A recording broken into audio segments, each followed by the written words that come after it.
सुमित्रा वहिनींनी शपथ घेतली आणि पुरोगामी म्हणवणाऱ्या महाराष्ट्राचा खरा चेहरा बाहेर आला. महाराष्ट्राच्या इतिहासात सुनेत्रा अजित पवार ह्या पहिल्या महिला उपमुख्यमंत्री ठरल्या. हा क्षण ऐतिहासिक आहे, यात काही वाद नाही. पण शपथेनंतर जे राजकारण आणि जे समाज माध्यमांवरती वातावरण आहे ते मात्र खूप गंभीर प्रश्न उभे करतं. लोकांमध्ये स्पष्टपणे 2-3 गट पडलेले दिसतात. एक गट म्हणतो अजित पवारांच्या निधनाला फक्त काही दिवस झाले होते, इतक्या लवकर शपथ घ्यायला नको होती. हा निर्णय भावनांवर घाव घालणारा आहे. दुसरा गट म्हणतो राजकारण भावनांवर चालत नाही, उपमुख्यमंत्र्याचं पद रिकामं ठेवता येत नाही.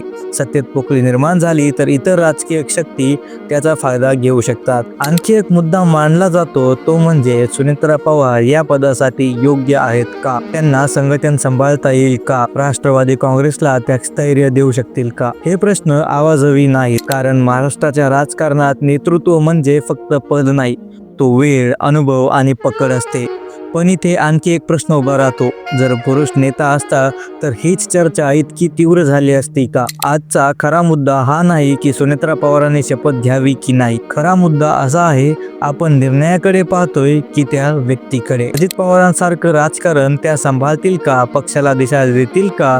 याचं उत्तर आज कोणाकडेही नाही. पण आजची चर्चा महाराष्ट्राच्या राजकारणा इतकीच महाराष्ट्राच्या मानसिकतेचाही आरसा दाखव